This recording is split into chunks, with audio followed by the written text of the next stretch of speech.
Morning student. आज हम एक नया अध्याय प्रारंभ करेंगे जिसका नाम है ध्वनि या इसे साउंड कहते हैं।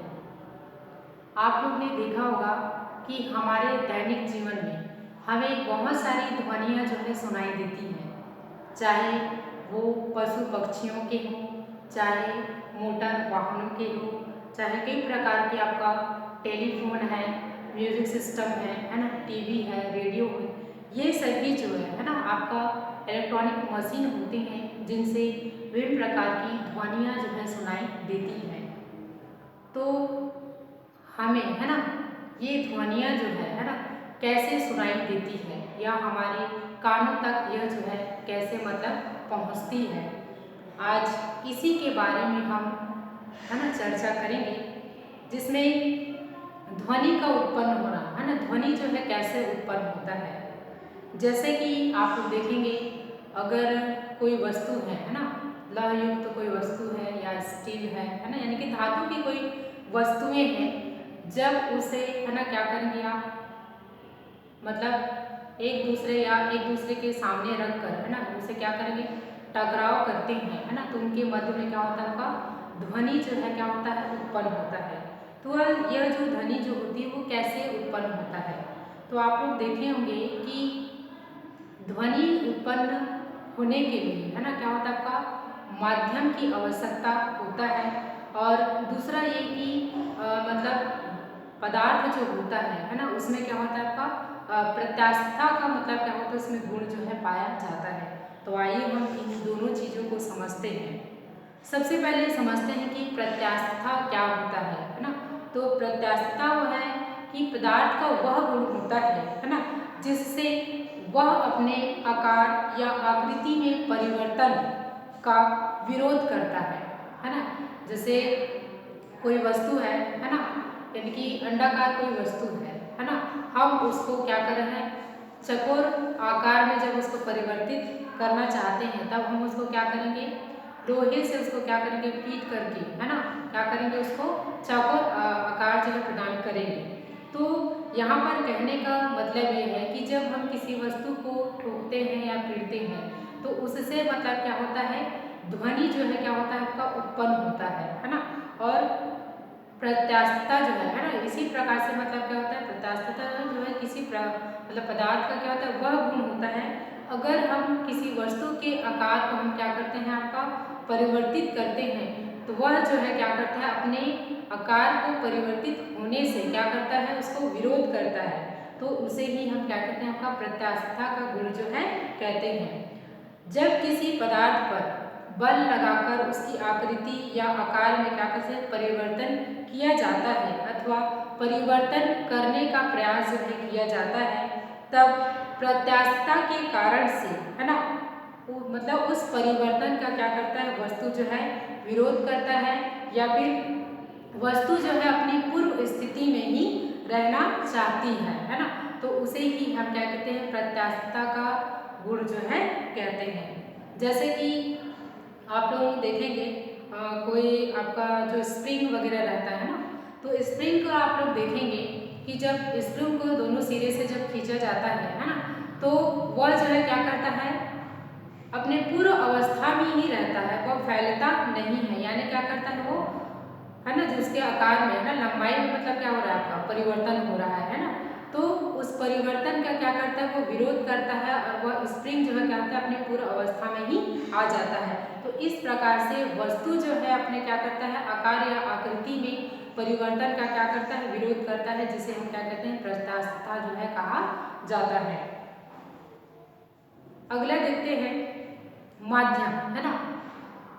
ध्वनि संचरण के लिए ध्वनि को एक स्थान से दूसरे स्थान तक मतलब पहुंचने के लिए है ना क्या होता है, आपका माध्यम की आवश्यकता होती है। एक छोटा सा एग्जाम्पल आपको देना चाहूँगी, जैसे कि देखना बारिश के दिनों में है ना बिजली का कड़कना है ना, बिजली जब है ना कड़कता है तो वहाँ पर आप देखना सबसे पहले प्रकाश हमें क्या होता है, चमकता हुआ दिखाई देता है। उसके कुछ देर बाद हमें बिजली का कड़कना जो है सुनाई देता है। तो कहने का मतलब ये है कि ध्वनि संचरण के लिए किसकी आवश्यकता पड़ती है, माध्यम की। जैसे है ना आपका क्या होता है, हवा माध्यम होता है ना, गैस भी माध्यम है, ठोस भी माध्यम है और जल भी माध्यम होता है। तो ध्वनि संचरण जो है सबसे अधिक जो है आपका क्या होता है, लोहे में होता है यानी ठोस में होता है। ठीक है, ध्वनि जो है शीघ्रता से किस माध्यम में जल्दी पहुंचता है, ठोस माध्यम में। जैसे कि आप इसका उदाहरण भी देख सकते हैं कि जब है ना रेल गाड़ी जो है ना, जब क्या होती है आपका चलती है, तो आप लोग देख लें कि रेल की गाड़ी है ना जब आती है तो आप देखना आने का आहट जो है आपको क्या होता है, आपका कुछ दूर पर यदि ट्रेन जो है ना आ रही है तो आप देखना कि जो पटरी है ना, वो थोड़ा सा क्या होता है आपको उसमें वाइब्रेशन होने लगता है या फिर तरंग जो है उत्पन्न होने लगता है। ठीक है, तो वहाँ पर क्या होता है कि हम पटरी में है ना ट्रेन आ रही है या नहीं आ रही है ना, ये जो हम क्या कर सकते हैं, पटरी के उत्पन्न ध्वनि से हम क्या कर सकते हैं, पता जो है कर सकते हैं। तो उसी प्रकार से यहाँ पर जो आपका बिजली का कड़कना है वहाँ पर देखेंगे कि प्रकाश जब कड़क मतलब प्रकाश जब क्या होता है चमकता है, तो प्रकाश के लिए क्या होती है, माध्यम की आवश्यकता जो है नहीं होती है। लेकिन जब क्या होता है, बिजली जब कड़कता है और उसके कुछ देर बाद वो ध्वनि जो है हमें जब सुनाई देती है, तो आप समझ लीजिए कि ध्वनि संचरण के लिए किसकी आवश्यकता होती है, माध्यम की आवश्यकता है। तो वह माध्यम क्या होगा, हवा। हवा के माध्यम से जो आपका जो ध्वनि जो होता है वो एक स्थान से दूसरे स्थान, या जो दर्शकगण होते हैं है ना, या श्रोतागण जो होते हैं वहाँ तक वो ध्वनि जो है क्या होता है, पहुँचता है। तो इस प्रकार से हम कह सकते हैं कि प्रकाश के लिए मतलब माध्यम की आवश्यकता नहीं होती है ना, और आपका जो ध्वनि होता है तो ध्वनि के लिए आपका क्या होता है, माध्यम की आवश्यकता जो है होती है। तो आपको ध्यान में रखना है कि ध्वनि का जो संचरण जो होता है ना, वो तीनों माध्यम में होता है, आपका ठोस में, द्रव में और गैस में। सबसे अधिक आपका मतलब क्या होता है, ध्वनि जो है अधिक जो है किस में होता है, ठोस में होता है। उसके बाद में आपका उससे कम मतलब द्रव में होता है, और सबसे कम जो है आपका किस में होता है, आपका गैस में होता है। तो इस प्रकार से क्या होता है, ध्वनि संचरण के लिए क्या होती है, आपका माध्यम की आवश्यकता जो है होती है। एक और आपको एग्जांपल देना चाहूंगी, जैसे कि आप लोग देखेंगे कि जब आप तालाब में है ना कोई पत्थर जब आप फेंकते हैं है ना, तो वहां पर आप देखेंगे कि पत्थर जैसे ही पानी में नीचे है ना जाता है या डूबता है, तो वहां पर देखेंगे कि पत्थर डूबता है, उसके कुछ देर बाद वहां से एक ध्वनि जो है मतलब सुनाई देता है। तो यहाँ पर आप देखेंगे कि जैसे जल जो है क्या है, आपका माध्यम हो गया। तो जल में आप लोग क्या देखेंगे कि जल जो है केवल एक ही अणु से मिलकर नहीं बना है। जल जो है क्या होता है, आपका बहुत सारे अणु जो है मिलकर मतलब क्या होता है, बना होता है। तो ये जो है मतलब क्या करते हैं कि कण जो है ना, क्या करते हैं, ऊर्जा का स्थानांतरण करते हैं। क्या करते हैं, ऊर्जा का स्थानांतरण। जैसे कि देखेंगे, मान लीजिए ये जल के अणु होते हैं और यहाँ पर है ना इस स्थान से है ना क्या होता है आपका, जब किसी पत्थर को है ना आप किसमें फेंक रहे हो, आपको पानी में फेंक रहे हो, तो यहाँ पर जो भी उपस्थित जो कण रहेगा, तो सबसे पहले ऊर्जा जो है क्या करें, पास में स्थित जो कण जो होते हैं वो ऊर्जा को क्या करेंगे, आपका ग्रहण करेंगे। फिर ये जो अणु जो है क्या अपने पास वाले अणु को क्या करेंगे, ऊर्जा देंगे, फिर अपने पास वाले को। तो ये प्रक्रिया जो है क्या होती है, आपका चलती रहती है। तो इस प्रकार से कहने का मतलब ये है कि कण जो है क्या करते हैं, ऊर्जा को क्या करें, आपका एक स्थान से दूसरे स्थान क्या करते हैं, स्थानांतरित करते हैं। तो है ना मतलब वस्तु जो है मतलब क्या होता है, इस प्रकार से मतलब विस्थापित जो है हो सकते। तो इस प्रकार से ऊर्जा जो है ना, या फिर कहना चाहिए जो ध्वनि जो है ना आपका क्या होता है, एक स्थान से दूसरे स्थान तक क्या होता है, स्थानांतरित जो है होता है। तो जो ध्वनि संचरण में माध्यम के एक कण से दूसरे कण का है ना, कण में ऊर्जा का स्थानांतरण होता है। तो इस कारण से है ना ध्वनि को यांत्रिक तरंगे भी कहा जाता है ना। क्या कहते हैं आपका कि ध्वनि संचरण में क्या हो रहा है, आपका जो आपका माध्यम के जो कण है वो एक दूसरे कण में ऊर्जा का क्या करते हैं, स्थानांतरण करते हैं। इसी कारण से ध्वनि को यांत्रिक तरंगे भी मतलब कहा जाता है। और कह सकते हैं कि ध्वनि जो है क्या करती है, आपका कंपन करती हुई वस्तुओं से उत्पन्न होती है ना।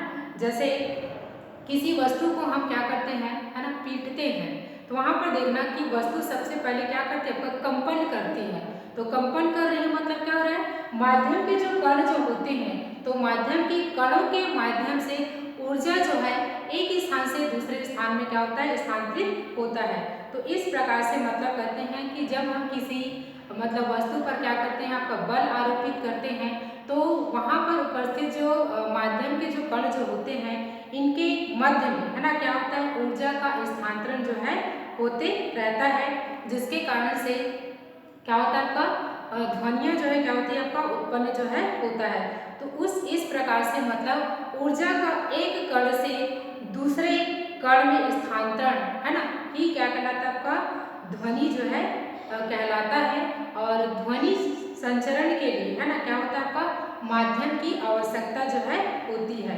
तो माध्यम में यह प्रक्रिया जो है ना, तब तक चलती रहती है जब तक कि आपके कानों तक, है ना, नहीं पहुंच जाती, है ना। कोई भी आपका ध्वनि जो है कब तक चलेगी, जब तक कि वो सूचना जो है आपके कानों तक पहुंच, है ना, सके तब तक, है ना।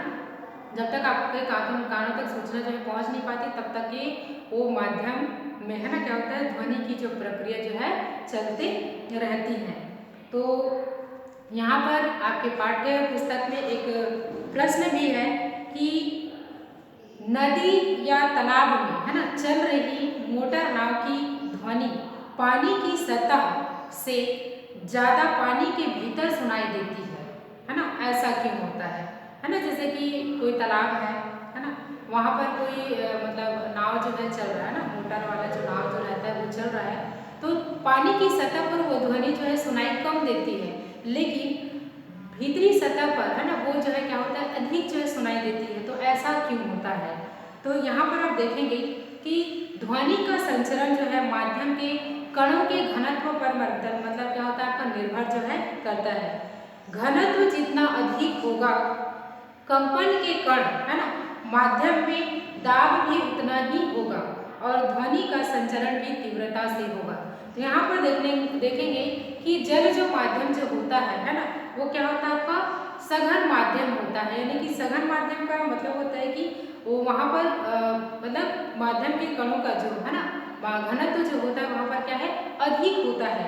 तो घनत्व जितना अधिक होगा उतना ही क्या होगा, वहाँ पर ध्वनि जो है उत्पन्न जो है होगा। तो ठोस तथा आपका जो द्रव है ना, के कण गैस की तुलना में क्या होते हैं, पास पास होते हैं। आपको ध्यान देना है कि ठोस और जो द्रव जो होते हैं उसमें जो कण जो होते हैं उनका घनत्व जो है क्या होता है, अधिक पास पास में होते हैं। तो ठोस और द्रव में, है ना, ध्वनि का जो मतलब ध्वनि जो है क्या होगा, अधिक उत्पन्न होगा, और जो गैस में, है ना, क्या होता है आपका मतलब उसका जो घनत्व जो होता है क्या होता है, आपका कम होता है। ठीक है, तो अर्थात कहने का मतलब ये है कि इनका जो घनत्व है ना, गैस के कणों से क्या होता है, अधिक होता है ना। किसमें, ठोस और द्रव में क्या होता है, ध्वनि का जो घनत्व है जो अधिक होता है, जिसके कारण से वहाँ ध्वनि भी अधिक जो है सुनाई देती है, जिससे वस्तु के कंपन के कारण से, है ना, कणों में क्या होता है, तीव्रता से मतलब विस्थापन होता है और ऊर्जा का स्थानांतरण, है ना, समय ऊर्जा का ह्रास भी क्या होता है, कम होता है।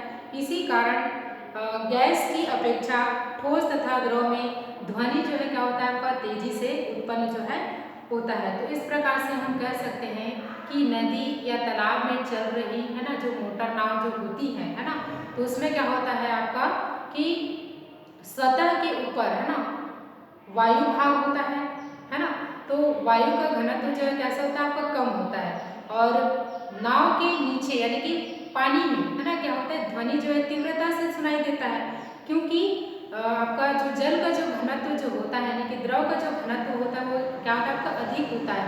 तो इसी कारण से हम कह सकते हैं कि आपका क्या होता है, जो तालाब में चल रही जो नाव है उसकी ऊपरी सतह पर क्या होता है, ध्वनि जो है हमें कम सुनाई देती है, जबकि निचली सतह पर क्या होता है, आपका अधिक जो है सुनाई देता है। तो इस प्रकार से हम कह सकते हैं कि ध्वनि संचरण के लिए क्या होता है, आपका माध्यम की आवश्यकता जो है होती है। तो आगे के जो ध्वनि के बारे में हम अगले टॉपिक में जो है अध्ययन करेंगे। धन्यवाद।